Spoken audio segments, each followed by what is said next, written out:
You yell at a person, they cover their ear. You whisper, they strain to hear. And just a soft-spoken word every now and then. And if it changes a life, one sentence you said, you did something great. And greatness, I think, is no more than just that. And welcome to another installment of Behind Greatness by Inspire. It's Luciano here speaking as your host. We are going to have another wonderful conversation with somebody who has spent a lifetime of doing things that most of us have not even thought even existed.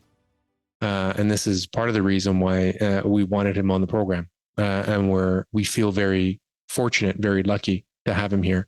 But before we talk to him, I want to take just a few seconds to remind you, the listener, please, if you don't already, do share with your family and friends. Rate us as well on any podcast platform.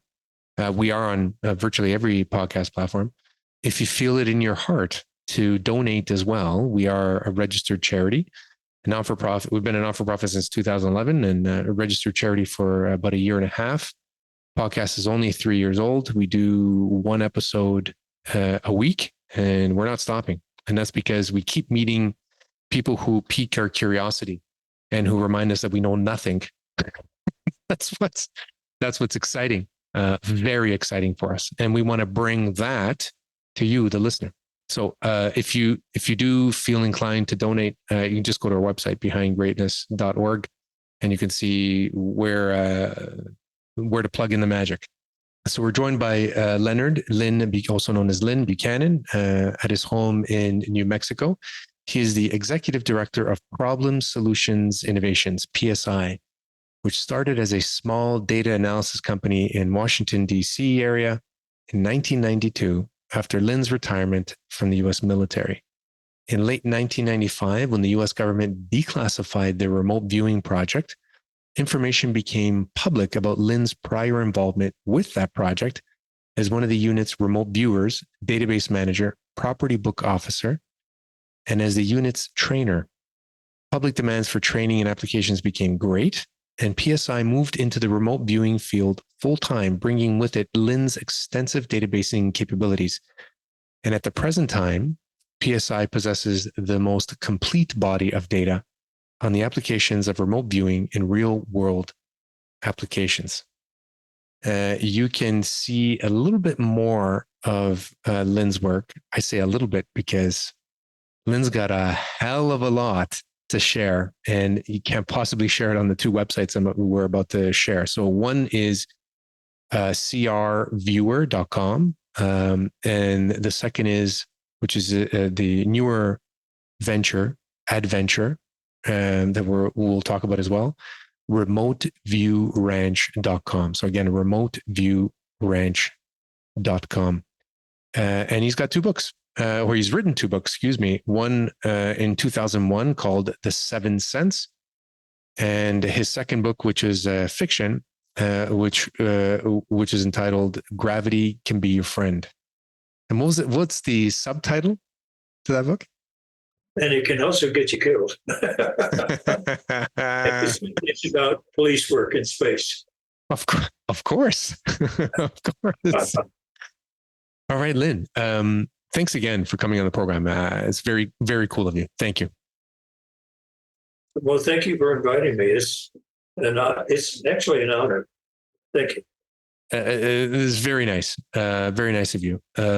We, as you know, we've been exploring, because we've been very curious about remote viewing and everything that comes with remote viewing and the remote viewing discussions, and how remote viewing is actually part of Western culture, secret and not. And I want to explore a little bit more with you and what you've done and what you continue to do and what your work is bringing you and what you're building for the future. Before we actually get started, I want to remind the listener too, if they're interested, we've had other folks that Lyn knows personally and has worked also, who have been and done remote viewing. So we've had Russell Targ on the podcast. We've had Dean Radin on the podcast. We've had Stefan Schwartz on the podcast. We've even had Corny Brown on the podcast. So you were part of a secret classified program as a remote viewer from, correct me if I'm wrong, 1986 to 1984 to 1992. That's right. Yeah. Mm-hmm. And you were a remote viewer and remote viewer trainer. I became the trainer of the unit. Yeah. Mm-hmm. At the end, you became trainer. Okay. And the database manager. But when I went in, a man named Joe McMonagle was taking care of the database, and he was just leaving. And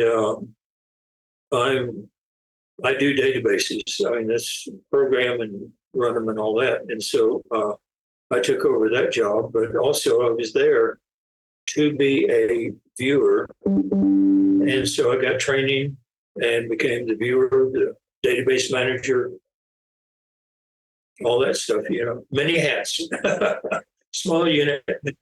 Yeah. A small unit, many hats. I want us to get into some of the things that you were remote viewing and what you were asked to remote view and so forth.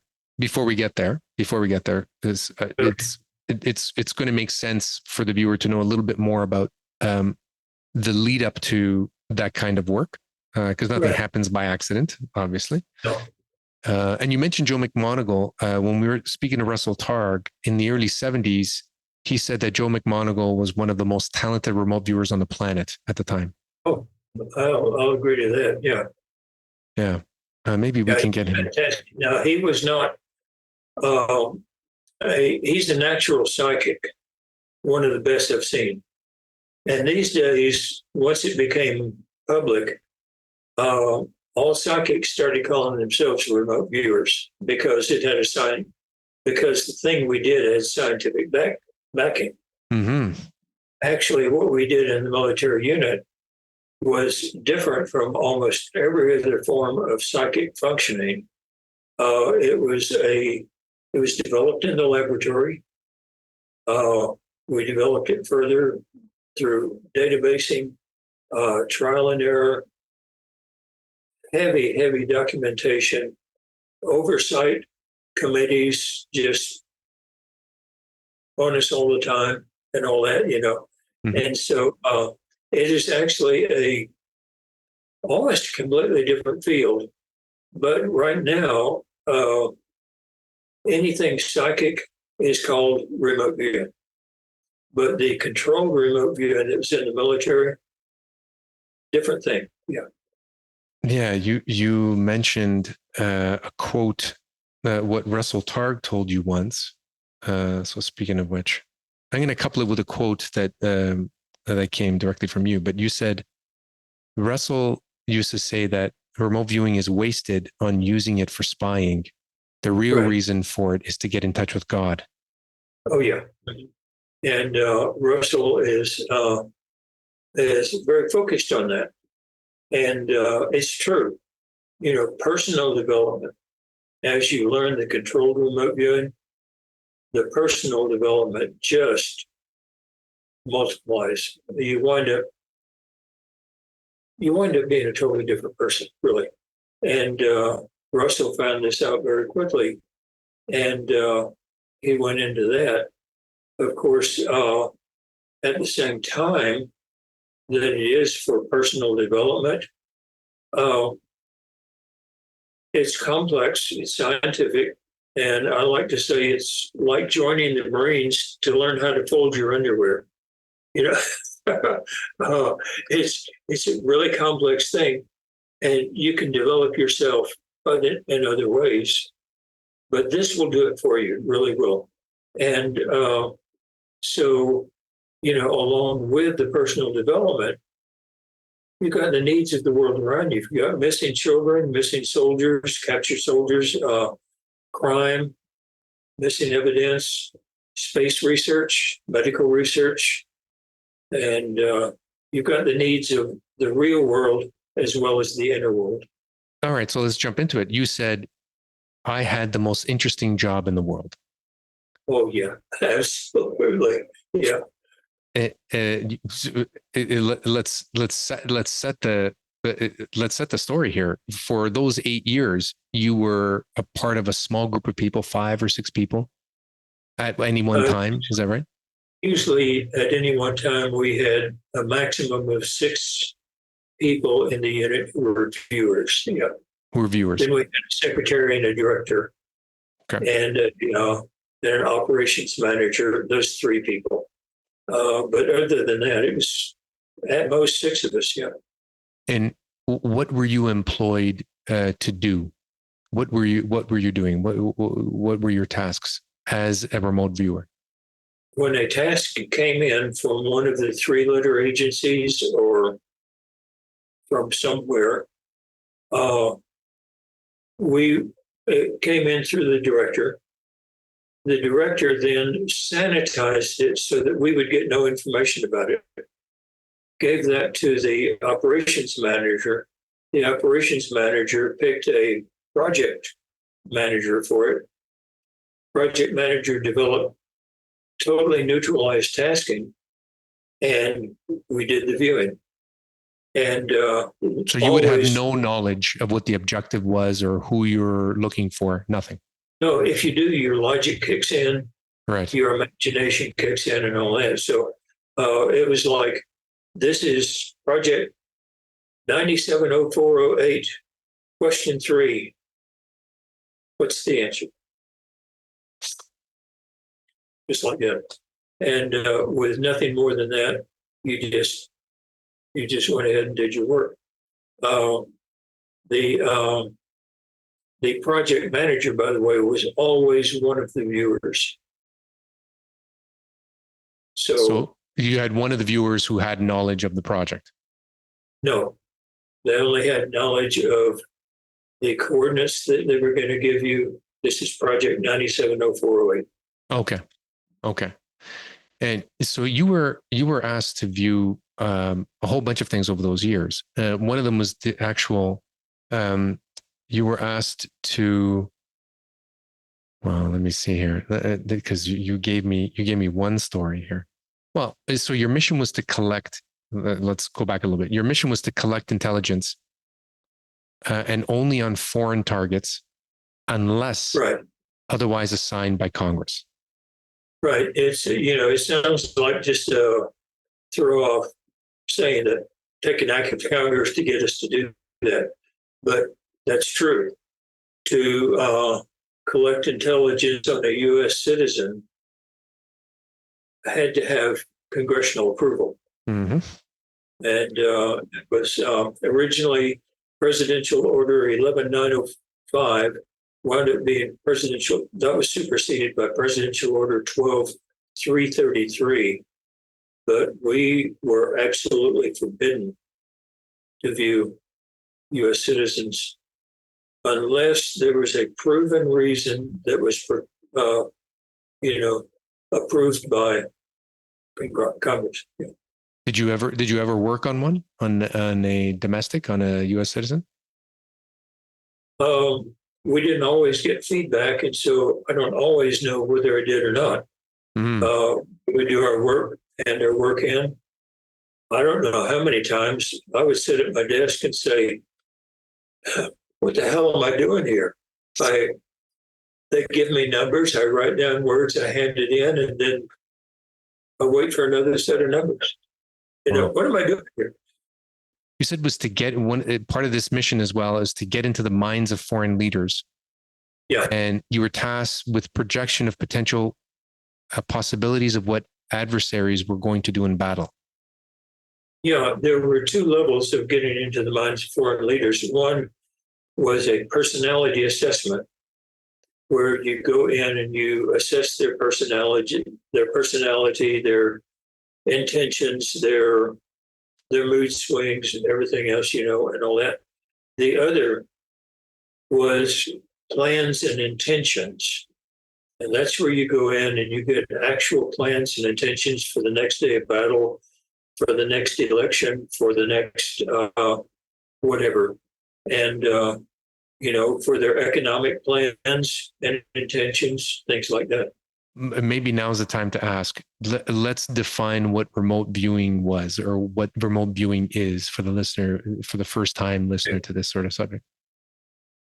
Remote viewing is basically the controlled remote viewing, okay, is a scientific process that was developed at Stanford Research Institute, created by a man named Ingo Swann, and further developed by Russell Targ and Hal Puthoff at the Stanford Research. And it was a protocoled method because everything in the military has to be uniform. So you have your protocols you have to follow. And it was a protocoled method whereby we would get a cue and then go through a process to get your conscious, logical mind out of the way. We never went into any kind of a trance of any kind, okay? But it's a step to where anytime you come up with a logical thought, you have to reason yourself away from it and say, maybe this is true, maybe it's not, I don't know. Keep going. And over like an hour or 2 hours of time, these impressions come to you. In the beginning, they're just vague impressions. But with this methodology, sometimes it gets to where you can actually hear things, taste things, smell things, see things, and all that. And it gets to a point that Ingo developed and didn't like. He called it bilocation. I call it now perfect sight integration. It gets to where you are so concentrated on what you're getting that you cannot tell that you're not at the site. You see it around you, you feel the breeze, you feel the sun on you, and you can't tell you're not there. And Ingo hated that because when that happens, you quit reporting. You forget that you're sitting at a desk with a pen and paper and you quit reporting. And so that was always discouraged. But yeah, we would sit there and just let the subconscious mind use intuition to just filter in impressions. We would write whatever came to mind down. And with this training, you get to where the average accuracy rate that we had, anything you say about it, write down in that paper and report. We had an average accuracy rate of 72.8%, which is higher, really, than even spy-in-the-sky satellites. Everything that was written down, average 72.8%, was detailed information about the target. Now, there were many times when we would hit 100%. There are a lot of times when we did 40%. You know, depending on, I mean, we're human, depending on how we felt that day, on the weather, there's whatever one, else.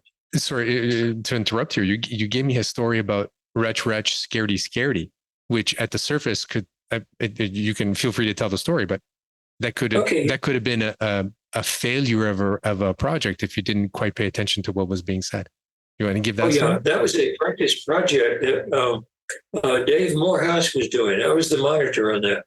And Dave had said, there's a lot of water around. I feel like I'm floating.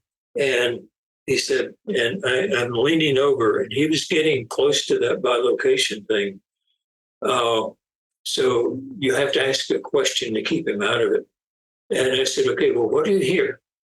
He said, well, there's this guy, and he's saying, retchy, scaredy, scaredy, and looking back and forth, retchy, scaredy, scaredy. I don't know what it is, you know. And like most of us, we could view the entire target with 100% accuracy and come out not knowing what the target was. So anyway, after he finished the session, we opened it up, and it was a boat, a man at the prow of a boat. A fishing boat had sunk in this lake, and there were all these boats out there looking for it. And the picture was of this man on the prow of a boat, leaning forward and saying, guiding the people behind him to the right or left. Derecha, izquierda. And there was Dave saying, scaredy, rechi, scaredy. And he was actually picking up on the Spanish for right and left. And he doesn't speak Spanish. Yeah. You don't have to convince me about the effectiveness of remote viewing. I mean, that's just a wonderful little story, a little anecdote. Fantastic. Yeah. Give us an indication as well on some of the. So at one point, I'll ask it this way. At one point, you said you were getting exhausted because there's a lot of bad people, bad human beings that you were evil human beings or evildoers, and that you were remote viewing, and you asked for a break. Yeah, one of my fortes, everybody has strengths and weaknesses. One of my fortes is I can get into the minds of people. And I had been getting these plans and intentions of foreign leaders, some of them really, really insane, bad people. Listen, Saddam Hussein, man, was flipped out crazy. And anyway, I was getting into these minds, and it was wearing me down. I mean, really getting to me, nightmares, everything else. And so one day I went into the director's office and I said, look, give me Bozo the Clown, give me Mother Teresa, give me something nice for a change. And he looked up and he said, God damn it, you're a soldier. Go do your job. Just like that. Kicked me out of the office. So I went on and had more of those same. About a week later, it was session, and my monitor, another viewer, also acted as monitor for the viewers. Mm-hmm. The monitor came in with an envelope, and he said, okay, we're doing a personality assessment, which is the easy one. And so anyway, I did the session. I went into bilocation, went all the way up through all the stages into bilocation. And there was this small, obviously Jewish guy standing there in front of me, wearing a modern business suit. He smiled at me and recognized me, saw me there. And, we had this basically time together. The more I dealt with him, the more I felt like, man, I was just trash. And I reported, I don't care what evil you think this guy did. He didn't do it. You got the wrong target this time. And the monitor said, well, go ahead and view, do the report. I did. And my report wound up a description of what I saw and the man that I saw. And the final summary was, whatever evil you think this guy did, he didn't do it. Period. And so the monitor said, okay, well, we'll open the envelope and see who the guy is. He opened the envelope, and the director had written in hand on a piece of lined paper the word Jesus. And, to this day, I am very careful. I never met Jesus in person. I'm not saying I did that, mm-hmm. But I have the feeling I stood there and I met him. And you can't even believe how perfect a person there was. I was sitting there talking to. It changed my life. It really did. You said something here just now. I had the feeling. The feeling, yeah. It was in my mind. Yeah. Okay, I know that.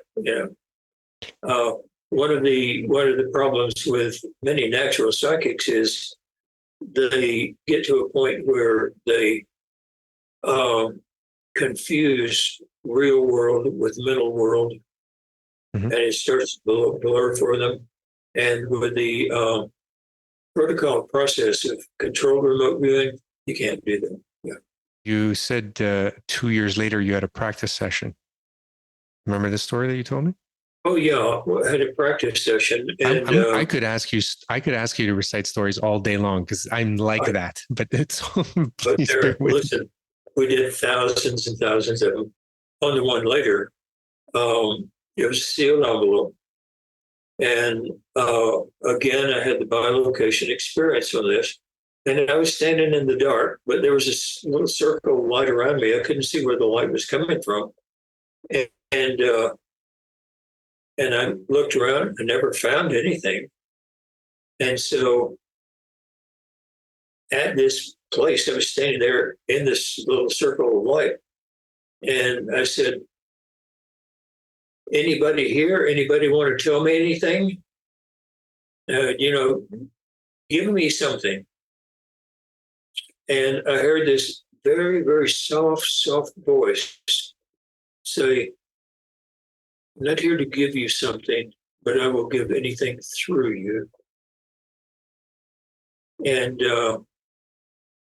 the session was ended. And I thought, well, what a stupid session. And so I wrote my report and all that. And my monitor opened the envelope, and the target person on it was God. And so the message there was, I'm not here to give something to you, but I'll give anything through you. And that has been a focus of a lot of my life. I wanted to retire and paint my paintings and do my writings and cut my gemstones and, see the world. But I'll probably die right here at this desk teaching remote viewing. And, because the remote viewing that we did made such a difference.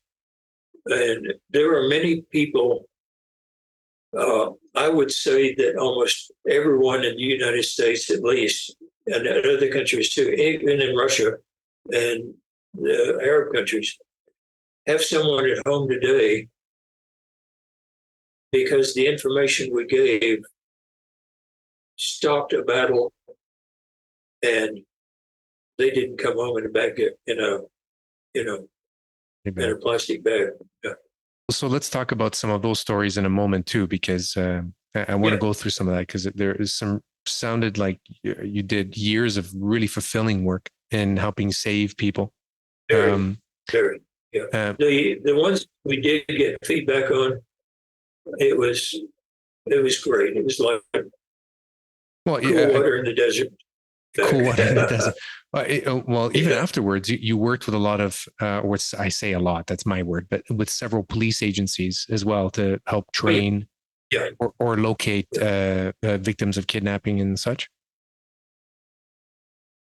Now, the police are more honest with their feedback than the three-letter agencies. I don't know how many times the feedback we got was, I'm sorry, you're not cleared for the information you gave us.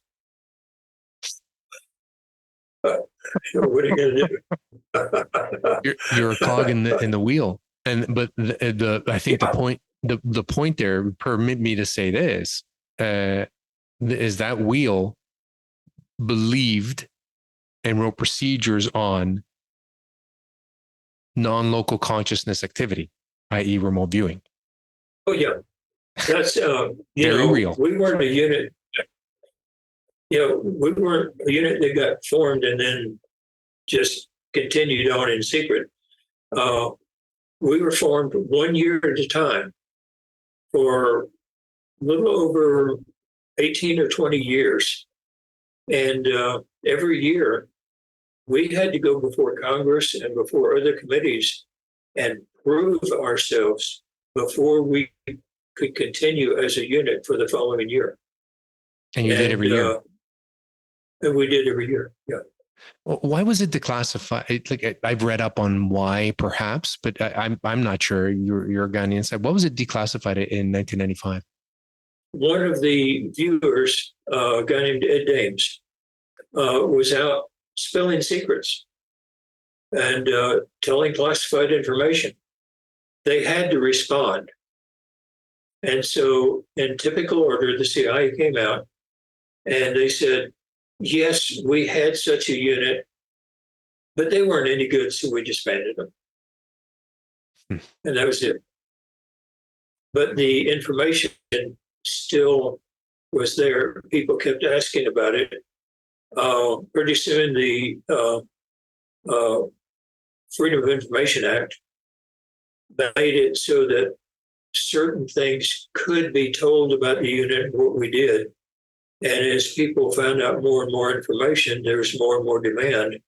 And pretty soon, they effectively declassified it. Now, that meant we didn't declassify it, but we're going to say it's okay to talk about it. And if at any point we decide it's not okay anymore, you're going to jail. Yeah, I mean, there's a long game there, and by the numbers you were giving, finally declassify it. Yeah. Well, they did declassify it. But if they were getting accuracy rates of 72.8, Stefan Schwartz with his stuff, he says he gets 75 plus, and those numbers inarguably are better than the spy machines that the three-letter agencies have in the sky. Yeah, absolutely. Why would you cease? The answer to that question, my stock answer, is I have basically two main stock answers. One, when you retire, they quit telling you secrets, so I don't know. Yeah, of course. The other is that I hope they still have a unit like that, because in my opinion, it would be stupid not to. Which leads to the question, does the government ever do anything stupid? And so... Well, I mean, you were at one point, you said they asked you how to predict. So correct me if I'm wrong here, but these are from my notes. That they asked you to predict on how to drive Saddam Hussein out of Kuwait. Yeah. And you said drive him west and then north, but you weren't believed. And you said he would set fire to all the oil wells if they didn't. That's right. And they didn't. And I remember watching on IMAX Theater with my boys, little boys, that documentary Fires of Kuwait, and the amount of trouble he created by setting all those oil wells. Believe that he would set fire to all those oil wells, but it said don't drive it north. You don't set fire to those oil wells. Because you were in his mind. Yeah. You said you were growing up. You were a poltergeist kid. Explain. Yeah. And that's not abnormal. I mean, the ones that get the press are the one, reports on them and all that finally wind up in the press and in magazines and all, are the ones who have real strong mental problems. The fact is that I think most kids go through a time during that formative years when they go through this poltergeist thing, they get upset about something and something breaks. Excuse me. Even now, in most offices with adults, everybody in the office is having a bad day. The printer will go down. It always happens, And these things are a natural thing. I was a very inquisitive kid. And so when it started happening to me, I started doing experiments, keeping data. I've been a data freak my entire life, keeping records of it and all that, and trying new things to see what I could do, what worked and what didn't work, and developed it pretty well. And one day, the kids at school knew that I was doing this kind of stuff. And this pretty little redheaded girl, Charlie Brown's life and mine parallel in ways that I don't care about. The cute little redheaded girl. You were 12, 13 years old? How old are you here? Oh, I was about 13 at the time, okay. I think. Wanted to know about it. And she said, well, can you show me? And I said, so I did. And so she was amazed. She went home and told her father. The Pentecostal minister. And the next day on the way home from school, I was walking home from school, I met him and 3 deacons. And he introduced himself as her father. And he said, I'm really interested in this. Can you show me that? I'm really interested. And I showed him a little trick I'd learned to do. And immediately, they had me slammed down on the sidewalk, pressing my head into the sidewalk, screaming for Satan to come out of me, and screaming to God to save my soul and all this, and scared me half to death. I hate to still admit it. At 13 years old, I wet my pants. They scared me to death. Sure. And I was raised East Texas country. If the preacher said it, then God said it. Yeah. I had never considered that there was anything evil to what I was doing. I thought it was interesting and neat. And so I started trying to suppress it. But the rest of my life, when I do get angry, which is very seldom, I don't allow myself to get angry, things break, and things go bad. Example? Example, I was at the field listening station in Augsburg, Germany, and I was developing computer programs to have the computers and, radios and all that spy. And sorry, this is when you were in the military already. This was in the military, years and years and years later. And so they came in and they said, we have computers from 12 different countries here, because we have 12 different countries in this field station who are doing this. And the computers don't talk to each other. Can you write a program that will let the computers talk to each other? So this other sergeant wanted that job. I got it because I was a better programmer. And so it took me about a little over 6 months to write this simple program and make it work. And so the day came when we had the commanding generals of all 12 countries in the room. And I was to give my demonstration of the program. So right as they were assembling, I slipped out, went to the bathroom to check my hair and make sure there are no wrinkles in my uniform and all that. Came back in and gave my talk. And then for the demonstration, I hit the enter button and the computer went dead. The screen went dead. Mm-hmm. The computer was up, the screen went dead. And all these generals started laughing at me. And I turned around and the other sergeant was at the back door of the room. He pointed and said, gotcha, and turned around and left. I got flaming angry. I mean, just flaming angry. And when I did,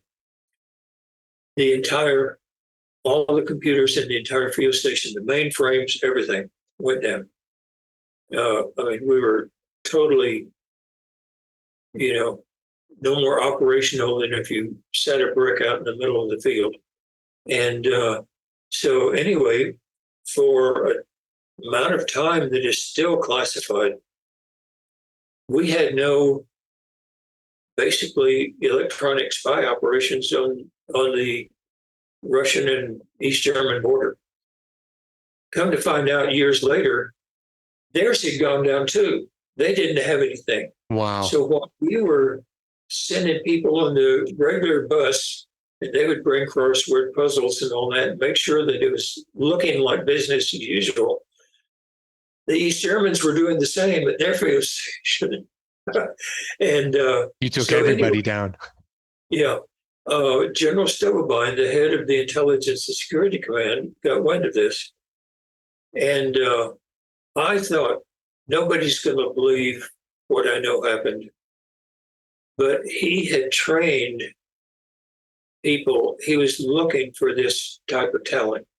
And he had trained his set of officers he had to look at this. And just by dumb luck, I guess, or by fate, one of those stepped into the room only because he wanted to see the generals of 12 different countries in the same room. That was all he was curious about.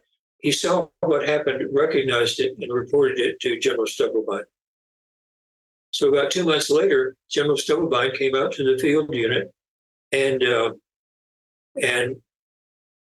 Sergeant came in and said to me, "The general wants to see you in the office." What did I do now? And so I went in. General Stubblebine stood me at attention, got right up in my face with a scowl. He said, "Did you kill my computers with your mind?" And I thought, I'm going to lie about this, or my grandchildren will still be paying for computers. And I said, "Yes, sir, I did." And I didn't mean to say that. And he read back, and this grin came across his face, and he said, "Far effing out, have I ever got a job for you?" And he took me back to Washington, D.C. to start a unit that would destroy enemy computers with the end goal of learning how to, with our minds, control the data in the enemy computers so that we could make their missiles turn around and go back at them or drop into the sea or whatever. And we could mess up their intelligence computers, giving it false information and all that. And Congress had been caught in the 60s doing mind control on U.S. citizens. That MK Ultra, is that what that was? That was part of it, yeah. Yeah. They were doing a lot of stuff that people don't even know about yet. And really bad stuff, by the way. And so Congress said, "No, we won't fund that. That's mind control. We won't do that." So there I was in D.C. He pulled me out of my unit, had nothing to do. And he said, "Well, I'm taking you out to a unit out here at Fort Meade, and I'm putting you in that." So he took me out there, introduced me, and they did a read-on. A read-on is where they give you a sheet of paper to read in silence that tells what the unit really does, not what they tell the public they do. And then down at the bottom, you sign it. If I give any of this classified information away, it's 10 years in jail, $10,000 fine, and they mean it. And I read it, and it said basically they were remote viewers, which boils down to psychic spies. And I thought, come on, I'm a candid camera. Military didn't do this. I signed it. And over the next 2 or 3 weeks, I watched the other guys, and they were doing this and doing amazing work. And I thought, yeah, man, I'm in on this. This is what I want to do. Amazing. And I spent the rest of my military career right there in that unit. Well, I forgot to mention that you were in the military for 20 years. So you were already a linguist. You were in different countries. You were in Japan, Mongolia. Is that right? I was the only Mongolian linguist in all services, yeah. And I was in Germany and Japan and around. Around. Nice. Still classified. Around. So you mentioned, by the way, you mentioned your art. I don't want to lose sight of that either. But so you draw, and you used to do oil paintings. Now you do it digitally, and you showed me the last time we spoke. Yeah, I used to do oil paintings, and I would oil dry slowly, and so it's not like acrylics. And so the next day I'd go back and look at it. Oh, I need to touch up here and a touch up there. Next day I'd do the same, and pretty soon the painting was ruined. Mm-hmm. So my wife said, "Look, do it on the computer. When you finally get it the way you want it, then do it in oils." And so I got an art program on the computer, and I thought, I'd never be able to do this. I started learning how to do it. It's harder than oil and canvas. It's math. It's planning. It's the left and right side of the brain. I'm sorry. Is it both left and right side of the brain that you're engaging? Both right and left side of the brain. You have to have the two, and the training in the remote viewing got me to where I could do that. And the computer, and the oils, you just left brain, you do it. The next day you come back and you make a change.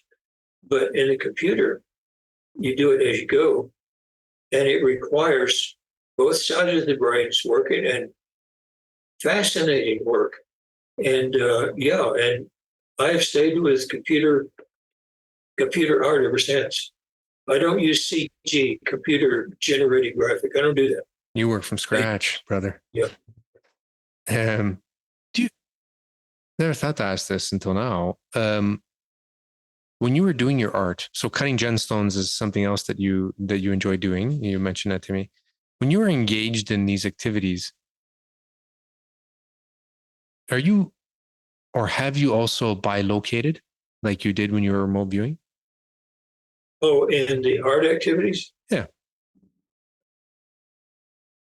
Not completely, no. Generally, I start with the blank screen, just like in oils, I start with a blank canvas.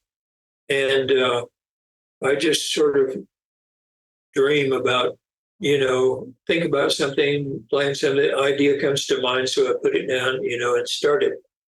And from there, it just develops into a picture. Yeah. So are you somewhere else? Are you somewhere else when you're in the act of creating? Oh, I don't pay attention to the world around me. I get absorbed in the computer, just like I did in the oil and painting. Yeah. What does it bring you? What your creative activities? What does it bring you? Why do you do them? It's satisfaction, and it's addictive. It really is. If I go for weeks or months working on remote viewing projects and doing this and answering email and all that, I'll be honest, I get kind of squirrely. I have to stop every now and then, paint some, do some artwork, go cut a gemstone, go out into the mountains out here looking for raw gemstones, doing something, but just getting away from the computer, getting away from work. Yeah. And if you don't, you wind up getting freaky. I do. Yeah. Yeah. Oh, I hear you. Yeah, it's I don't know. I was going to say, I don't know why, but when you are engaged in left brain activity often, there is a certain burnout that, you use the word squirrely, right? Is that what you used a minute ago? Squirrely, Canadians say owly. Nice. Oh, yeah. That's funny that you said owly. Funny that you said that, because we're going to reach out to a guy who studies owls. And that's only because it reminded us of another individual, Werner, who is going to be on the podcast before this episode here may have already aired by the time our listener Well, it will have already aired by the time we're released. But he talks about orbs and how orbs have followed him and his family all his life, and the family unit. And at night, especially, if they hear owls, it's always a detector for orbs then appearing. It's Oh, a really? precursor. That's amazing. Funny you say I've owlet. never heard that before. Yeah. Well, and that reminded me of a conversation I had briefly with a guy last year. So we're going to have him on the podcast who actually studies this particular paranormal activity, how owls are connected to these kinds of sightings. I'd never heard that. That's amazing. And it's amazing you said owly. Amazing that you said owly. Well, I said, I've taught classes up in Canada and I say squirrely and they didn't understand. And finally, I found out that the Canadian term is owly. I wonder, maybe it's because I understand squirrely, but maybe it's because of American media. I grew up with American media in Toronto. Oh, yeah. Yeah. So it could be that, Have where in Canada? Have you ever seen the movie Up? Up. Yeah, yeah. The talking dog will be in the mid sentence, and all of a sudden, squirrel. Yeah. Yeah. Well, yeah. So back to the point. I become that way when I get frazzled. I get squirrely. Yeah. And I need an outlet to let go. I just need to let go of any kind of rational thinking. You have to. Yeah. I mean, sometimes there's a missing kid, and I have to say, I'm sorry. I've got to have a break. Yeah. And we complain. So you just said to me, sometimes we have a missing kid, implying that you were helping or employed in finding a missing kid using a part of your brain that most people don't know that they can access. I think that's the most satisfying work I do. And when I train people in the classes now, I train them to be expert controlled remote viewers.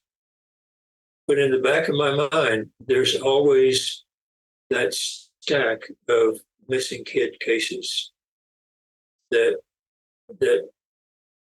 throughout the training, there's always a little push every now and then, a little subtle push toward, hey, you can help with missing kids. Now, the problem is that missing kid cases, when you get your mind in there and you experience what those kids are going through, it's not for the average person. You don't want to do that. You have to be trained to do it. It's very hard on you. People come in and they say, "Oh, I want to save missing kids." Well, you have to save yourself in the process. I don't believe in coincidences. The last 2 days, I've been listening to interviews that I always mispronounce his last name, Jim Caviezel. Well, he just came out with a film, and he played a real person who is actually the sponsor of the film, and he used to be a federal agent, or maybe he still is. I forget now. It'll come to me. The actor was, or the character was? The character was. He's a sponsor of the film, so the two of them were being interviewed at the same time, 2 or 3 interviews, and he said the same thing. He said all I needed was to watch a real video of surveillance video of these perpetrators. And it says, I understood everything, and that is not something that you'll ever forget. Oh, yeah. One of the beginning students we had thought she was ready for all this, and she got tasked by somebody else. I would never task her with this. And she wasn't told that it was a situation where these 2 teenage daughters were just slaughtered. Oh. And she went through the experience of it. She had the bilocation experience, was basically in the mind of one of the daughters as she was getting slaughtered. Oh, my God. Then she didn't get any feedback. And within 6 months, her marriage was on the rocks. Her job, she was about to be fired. She hadn't had a decent night's sleep in 6 months. Just everything. And she finally found out what the target was. And she got, we call it detoxification. We have a process that will detox you, get the toxic part of any site that you view out of you and get you dealing with it. The trouble is, you're no longer emotionally tied to it or anything else like that, but it'll always be in your memory. You never forget it. I believe that that's energy from malevolent beings who latch on. They latch on to, if you are tuning into your ability to bilocate and go in somebody's mind to help with a golden intention, with a good intention, then you will always be noticed by entities or energies that will want to that are parasitic. It's just the experience of experiencing it even more than watching a video. Okay, I believe it. You go in with the intention of, I'm going to help bring this missing kid home, and in the viewing, you experience the kid being molested, murdered, dismembered, and body parts spread across acres of land. You, malevolent spirits or not, you can't experience that without it affecting you in some way. The whole process of missing children cases, listen, I will not give a person a missing child case until they're fully trained and prepared for it, because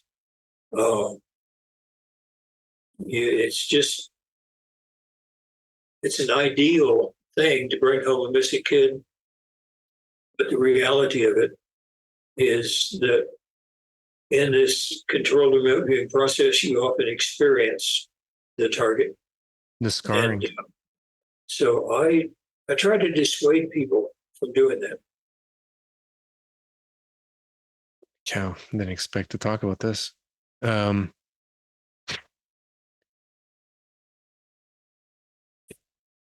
This is a subject that merits a complete conversation. Oh yeah. That is an evil ongoing that most people can't understand, and understandably, all of us are uncomfortable with it. In North America, the U.S. and Canada, mm-hmm. The statistics say that there are 2,000 children go missing every day. Wow. Now, a large portion of those are runaways, but as long as there's any portion of it that's not just runaways, the evil exists. Yeah.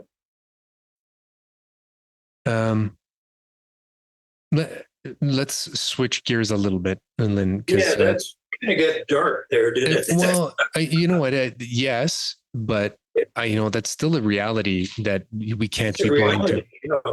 It's a reality most people don't have to face. The press doesn't cover it. Of course they don't. Newspapers don't cover it, and doesn't sell papers. Yeah, they may say the child was molested. They don't give details because you see the videos. Even federal agents have nightmares for a month. It's going to kill me. It's killing me that I don't remember his name correctly. This agent, but we'll put it in the show notes because he is a hero. This individual, and it would people like you who have been doing this and training people to do it. when they're ready. I'm going to call you a hero. Uh, the federal agents have a very high rate of suicide. Sure. The things that they deal with, it gets to them to the point where they reject life even. Yeah. Yeah. Federal agents, press makes fun of them. A lot of people make fun of them. They're heroes. I mean, they're doing the jobs that most people don't want to think about or can't do. Yeah, that's right. That's the reality. So are the police, by the way. Yeah. I don't want to forget to ask you about being approached by a space agency with your new project. Oh yeah. Bring us through that a little bit. Okay. We had done this material using an extension of the English swan technique before. Do you know what an area book is? You were trying to explain it to me before, but let's go over it. The State Department, before they send a diplomat over to a foreign country, they give them a book that is a total demographic of that country, the societies in it, the habits in it, the do's and don'ts. Don't do this because it's frowned of in that agency, in that country and all that. And so a diplomat has to know all that stuff before they go. There is a space corporation, and I can't tell you a lot about this, okay? I have non-disclosure agreements, that is actively preparing for astronauts even beyond Mars, okay? And so the subject came up of, well, we're sending people and there may be civilizations there. We don't want our astronauts to do something to get them killed and start an interplanetary war. So we need an area book. And we had, in doing the plans and intentions and personality assessments of foreign leaders, we found we could also do it at foreign corporations, foreign societies, farmers, people in the city, business people, and all that. And so they approached me and said, here's the area, the star system that we're aiming for first. And we know there's planets around it. We're not going to tell you how many. But anyway, we found 5 planets around it. They said there were 5.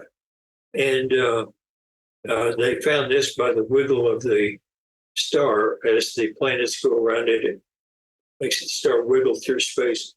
And so anyway, we found sentient life on the 2nd planet, an industry that is automated out on the 5th planet. And what is automated on the 2nd planet? Machines that work themselves without tending to, Okay. And processing plants for ore processing, and it's all automated. But they were interested in the civilization that's on the 2nd planet, so we did a thorough set of area books for them on this one planet.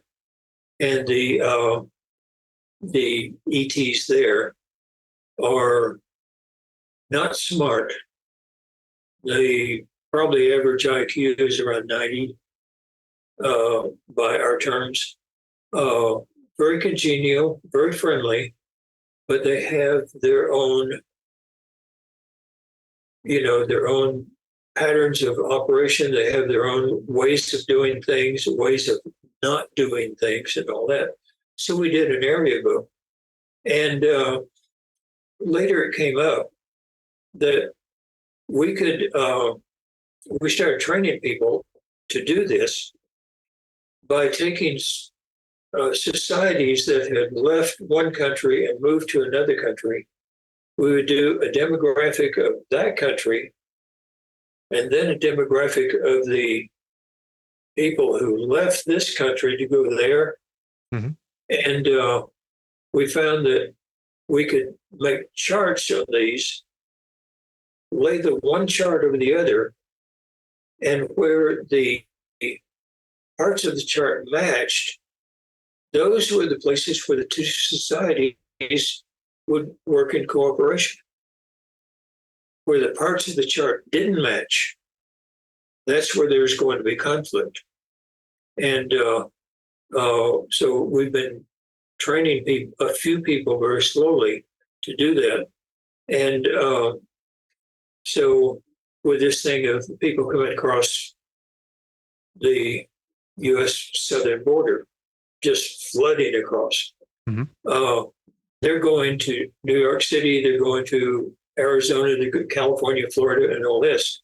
And the impact of those people when they get to that different society, the police need to know where the conflict is going to be so they can prepare for it. Realtors need to know where the conflict is going to be within neighborhoods so that they can show the proper neighborhood to these people coming in so there won't be conflict and so on. And,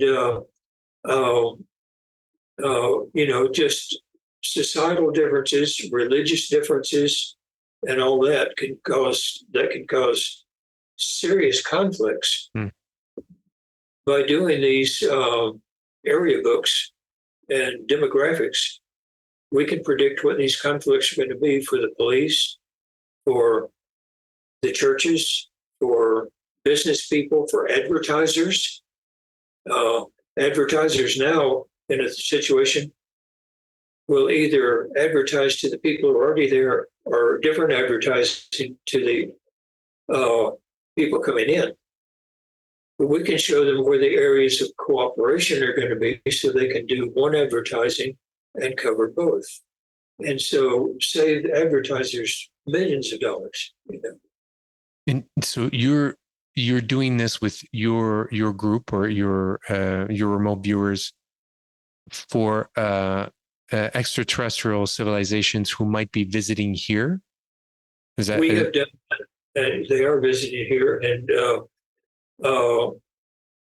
a further question came up from another society doing moon exploration, that if at some time in the future, which is going to happen, the ETs that are here on Earth are going to openly filter into our society.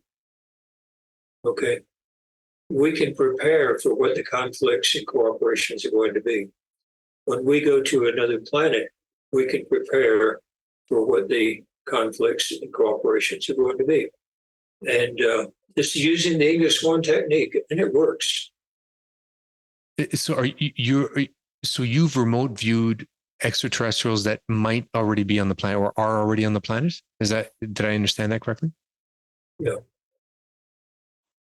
When did you start doing that? What prompted that? There were times in the military where we did a lot of that. No, we were never officially tasked to do that. Okay. So I always have to give this as a caveat. There was never official tasking to do that.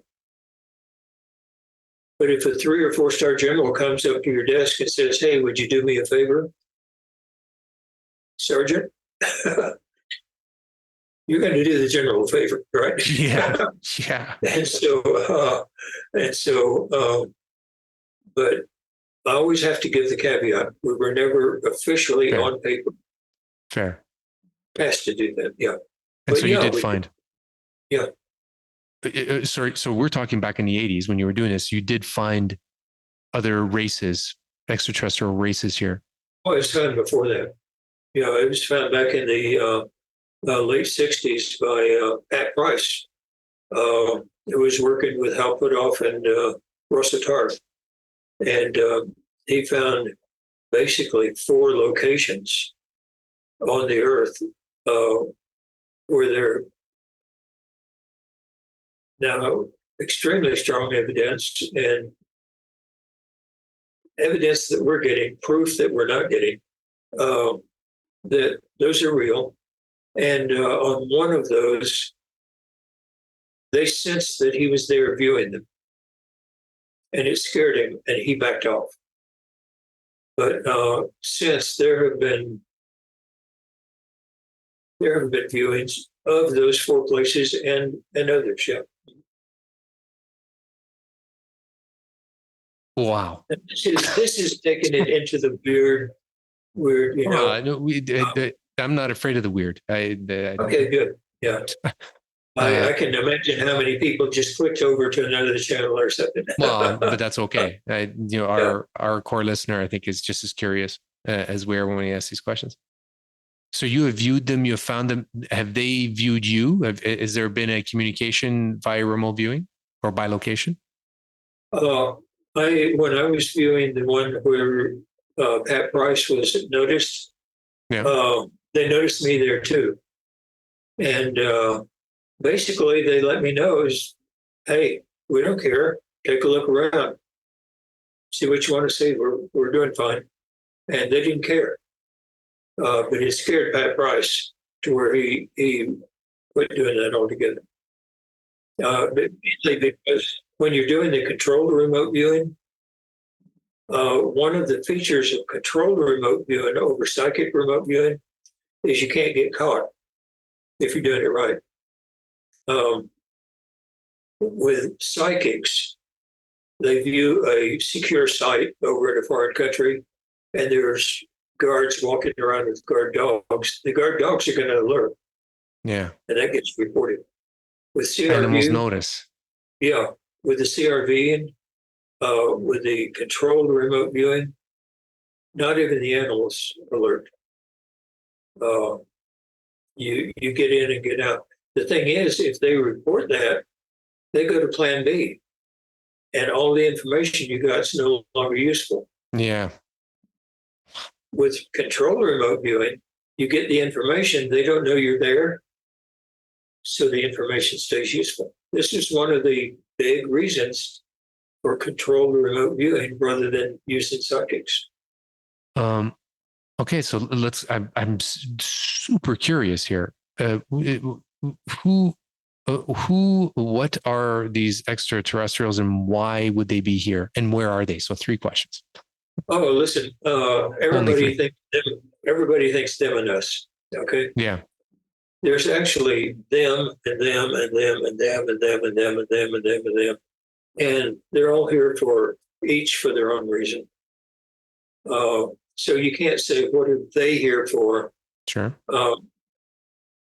I was tasked to do a study one time. This was after I got out of service, by the way. I was tasked to do a study of terrestrial psychic abilities versus human psychic abilities. And I was given access to a lot of the records that will never become public. Okay. All of the stuff that was left out of Project Blue Book, Project Bridge, and all that, and follow-on stuff. And so I went through all of this studying, not doing remote viewing, but studying the details of what was reported. And I wound up, my report said that you can divide, when it comes to psychic functioning alone, that was the only thing I was looking for. You can divide the ETs into 4 groups. Those who are more psychic than we are, and those who are equal or less psychic than we are. Now, in those 2 groups, you can unfriendly and friendly. So you've got 4 groups. The unpsychic friendly ones are here for raw materials. They're here for trade. That's all they want. They come down, they get minerals, they get whatever they want, and leave. And the non-psychic unfriendly ones tend to stay away from us. They don't like coming here. So we rarely ever see a case where they're doing that. The psychic friendly ones want us to develop our psychic ability, and they encourage it, and they've worked through the government, through other means, to get us to develop our psychic ability. And you see it now coming up almost everywhere. And the unfriendly psychic ones, they just want us wiped off the planet. They just want us killed, to the last one was ever one. I couldn't figure out why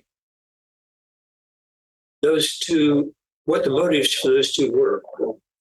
And there was one incident that came up in all of these reports, that finally clicked it for me.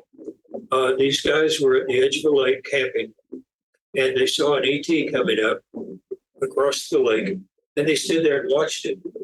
The ET came over them, they froze, and they were abducted. Okay. And all of a sudden it dawned on me.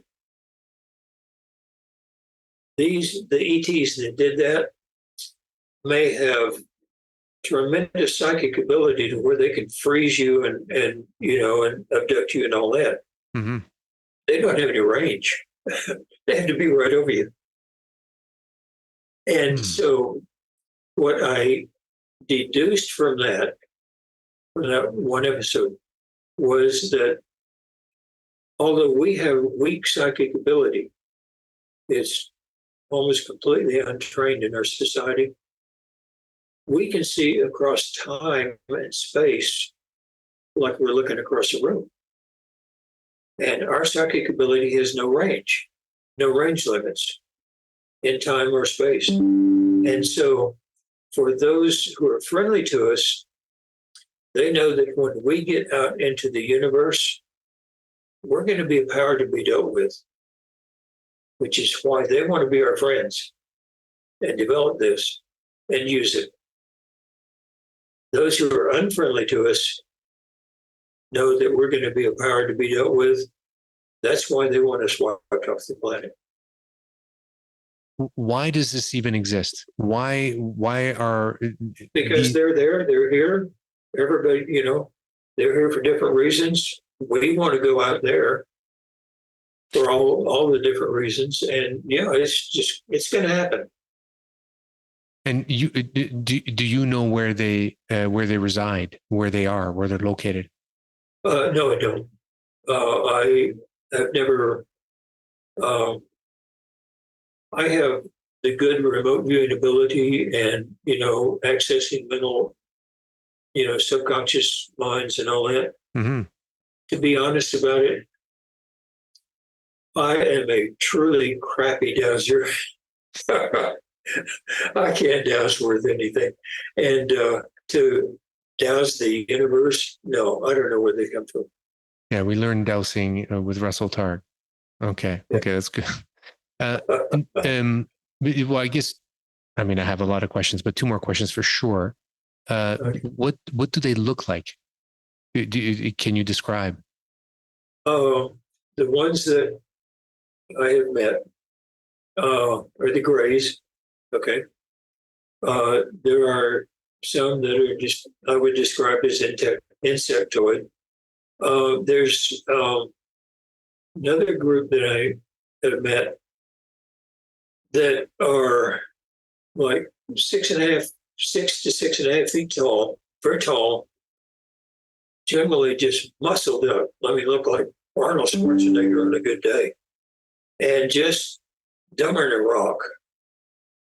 And they seem to be used by the Greys as just worker bees. Those are the only three I've really met. Yeah. And those tall beings, because Werner explained it, that tall being following him, do they have facial features that are human? Oh yeah, they're very humanoid. Yeah, facial features, but pale skin. Yeah, Pale skin. Well, Michael Carter here on the podcast, he's a minister, Unitarian Church, and he's an experiencer, and he explained how he has seen some. So he explained the grays, but they were more like a pasty white. Um, Yeah, they're not gray. They're sort of off white. Yeah, off. Yeah, not pasty white, off white. yeah. That's a different thing, basically. And then he explained how he was healed. He had a blockage of some sort in his leg, and this being appeared at the foot of his bed and healed his leg. And he says, "Yeah, there's no way I could not explain it to my doctor. There's no way I was going to explain to him what I saw." Oh, yeah, but he explained a tall being, a tall, white-skinned being. Yeah. Now, this is where I get really weird. When I say the three that I met, yeah, there was an insectoid that came to me as a child when I was 4 or 5. Stood over my bed. I woke up, looked, and screamed and ran to my mother.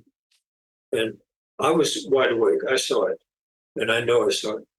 And my mother came back in with me, said, "There's nobody here. You were just dreaming. It was a nightmare. Go back to bed." And I did. But I've known ever since that I saw that.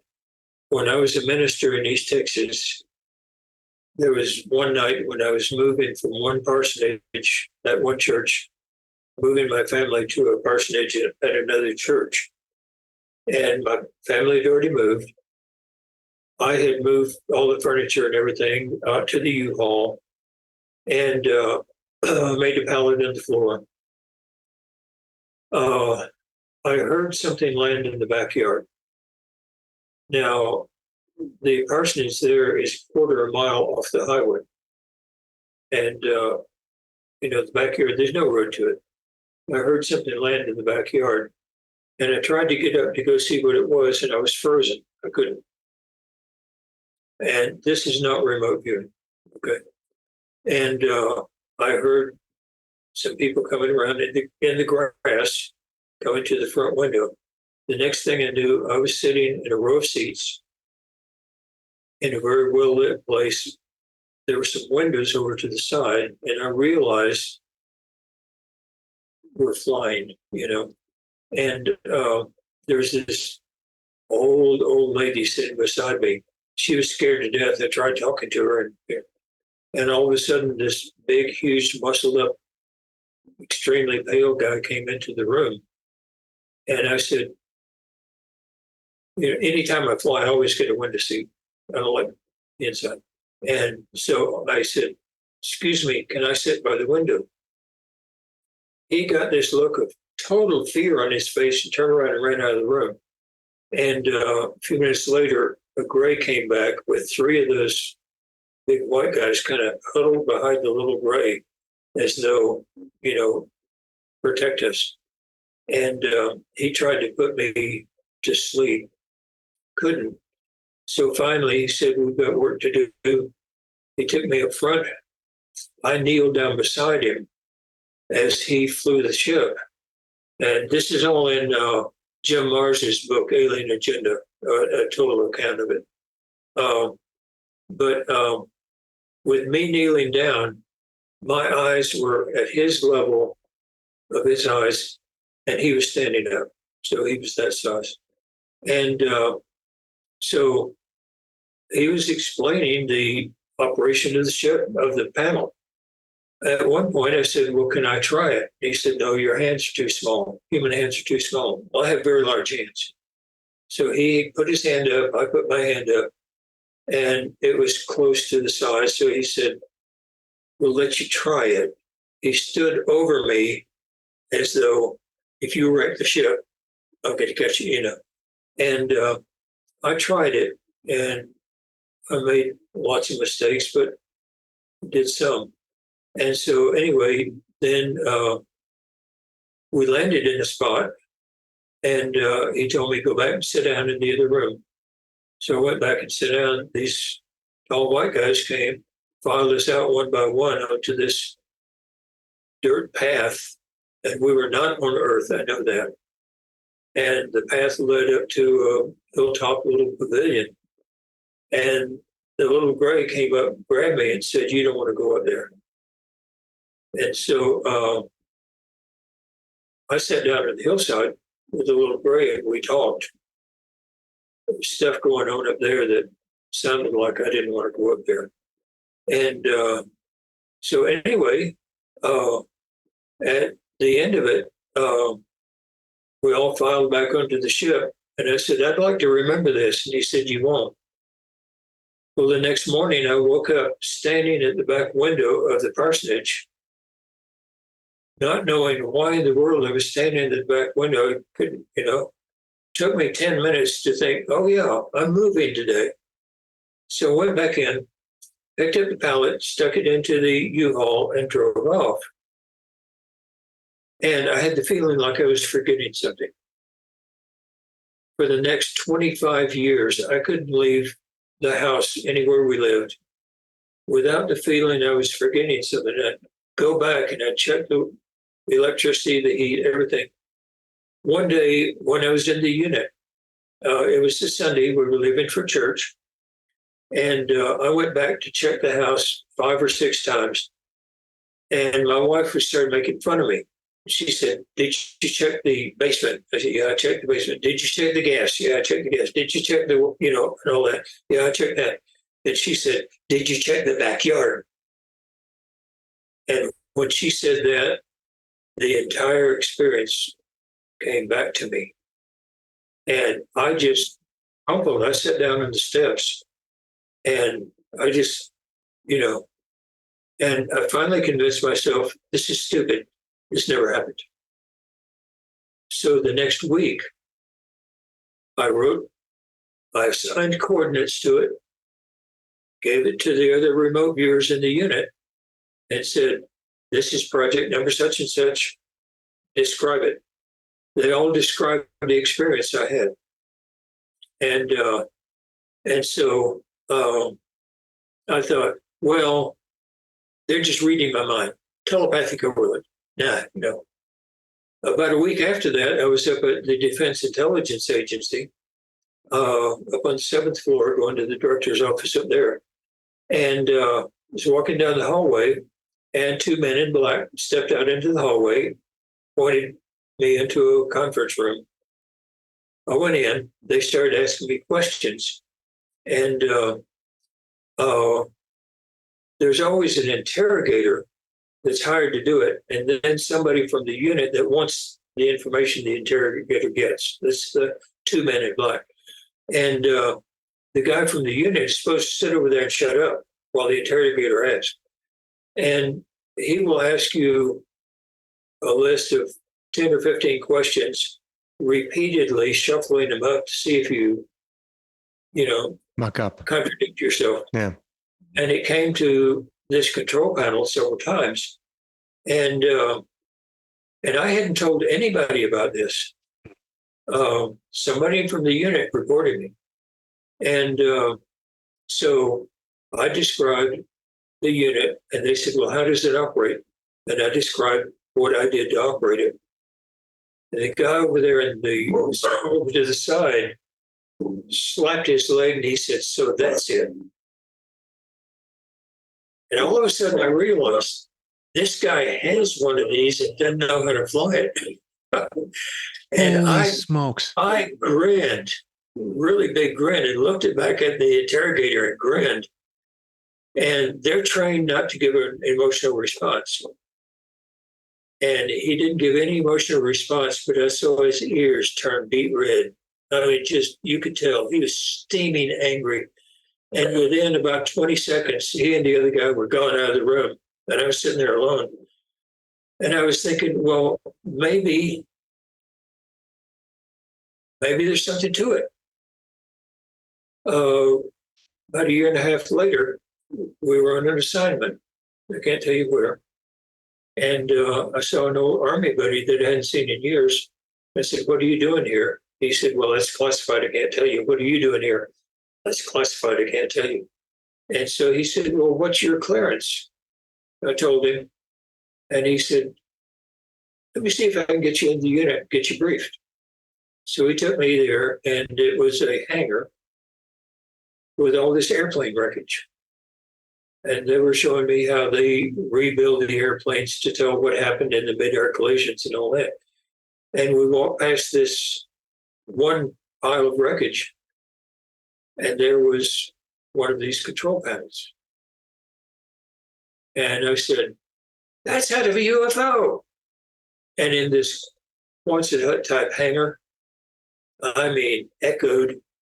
And this major came running out of the office, gave me the bumps rush out of there with threats of death or worse if I ever repeated what I saw, you know. And all of a sudden I realized,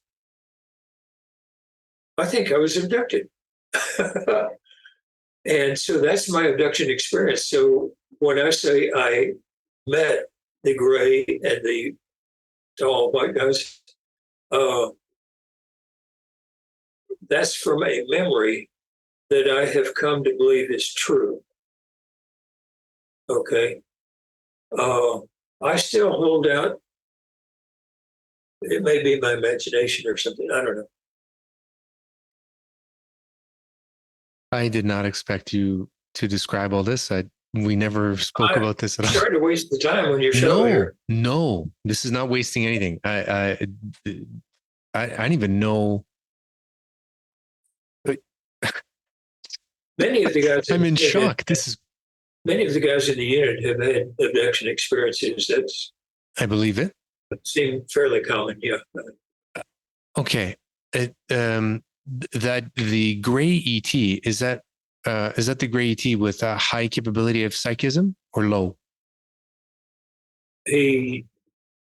People ask me, did he talk with his mouth or with his thoughts? Yeah. And I honestly don't remember. I was fascinated with his hands, mainly that his arms looked like they were wrapped in sort of off-white cloth, and his hands were the same color, but you couldn't tell where the cloth appearance stopped from the skin appearance. And I kept looking at his hands, trying to say there ought to be a cuff there, and I couldn't see any place. So I don't know if their skin up here is wrinkled like cloth or what. So I don't know, but I don't know how he spoke to me. What did he look like? He was just a gray with the big head, the almond-shaped eyes. I don't remember seeing a mouth, but there seemed to be a nose there. I don't remember any ears, but like I say, I was kneeling down, and he was standing up right beside me, and our eyes were level each other. Yeah.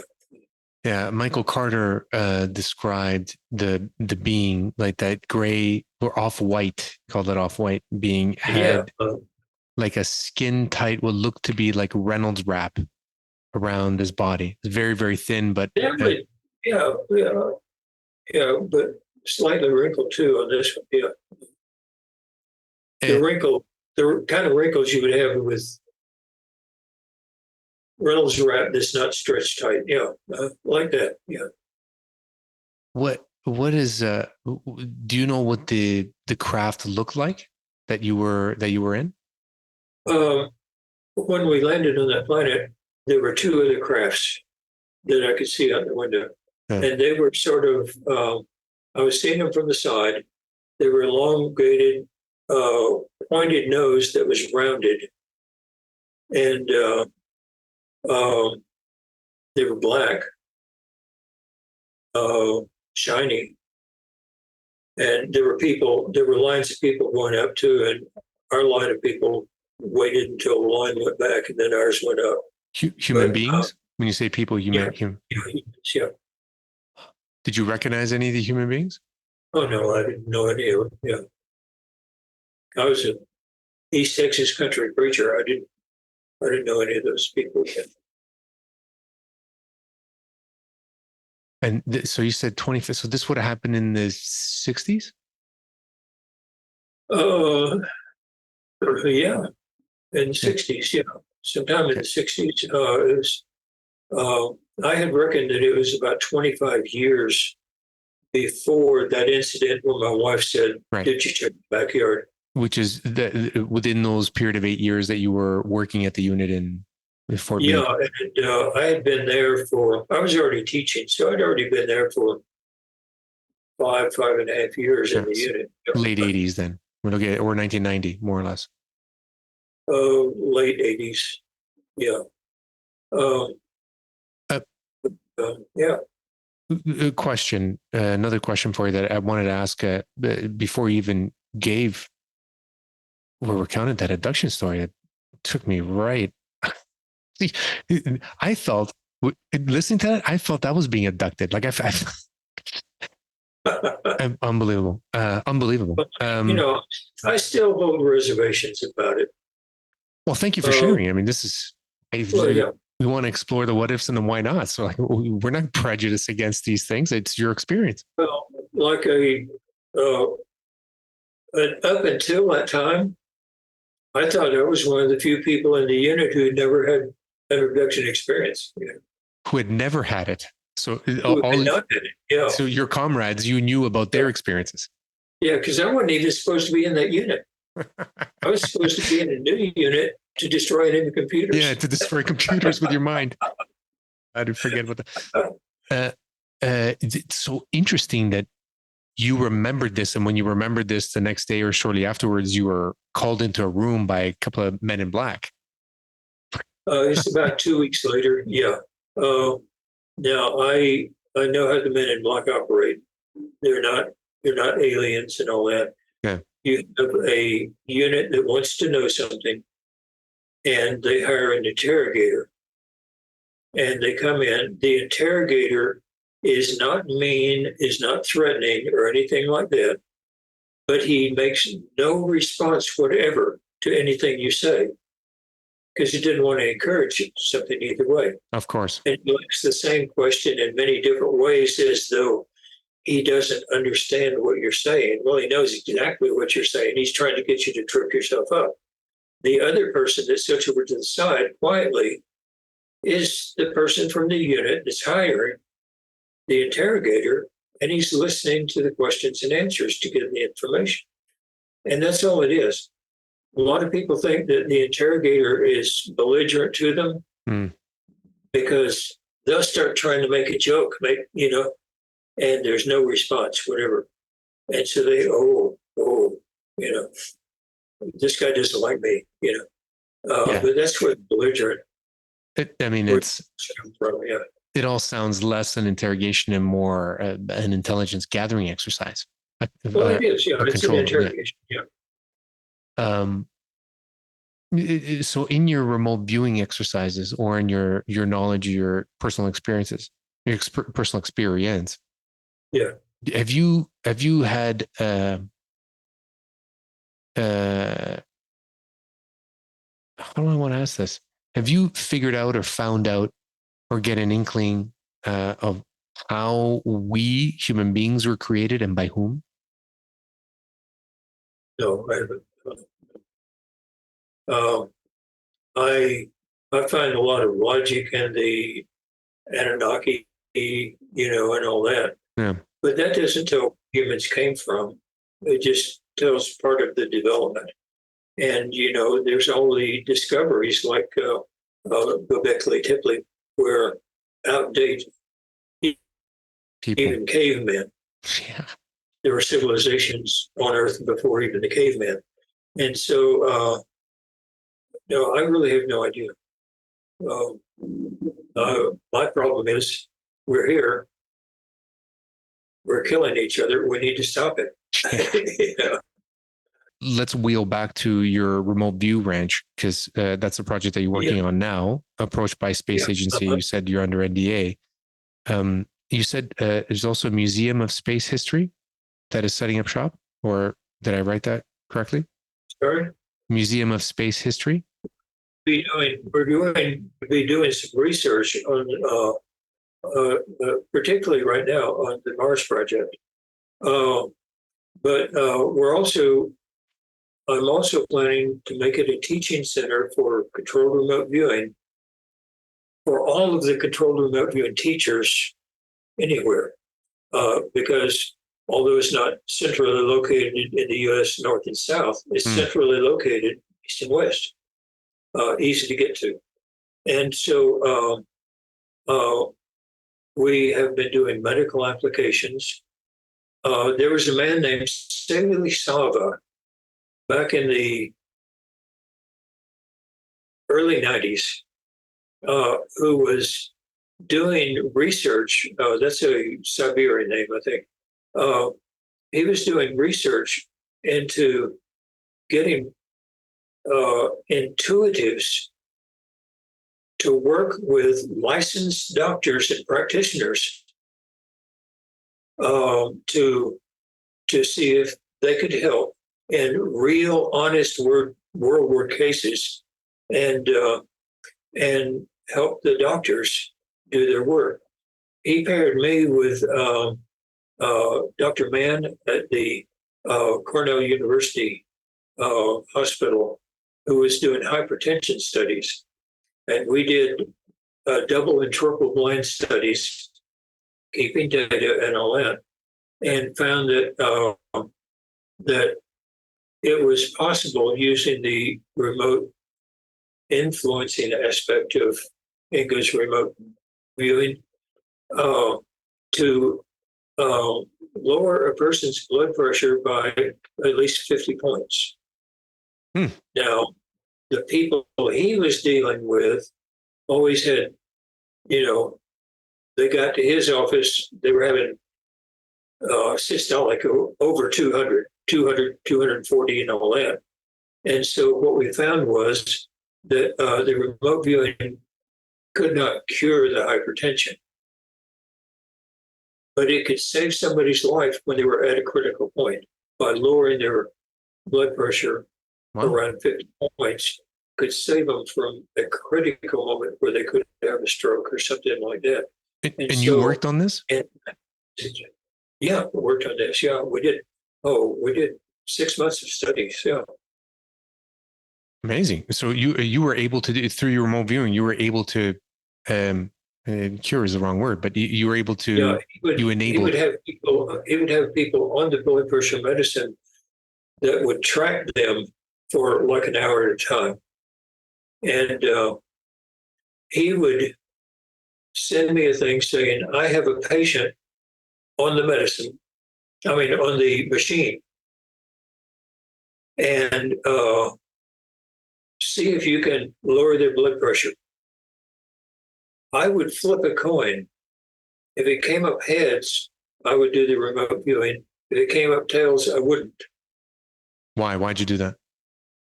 Because we wanted a blind study. So he never knew when I was going to do it. Oh, okay. All right. Makes sense. And then at the end of it, we took the times I did do it and didn't do it, compared that to the records, the hour-long records of their blood pressure, tracking their blood pressure. Mm-hmm.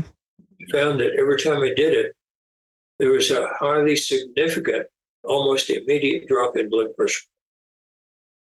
So at the ranch out there, I'm wanting to take some of my best remote viewers, train them in space work, train them in demographics for the area books, not only for space, but also for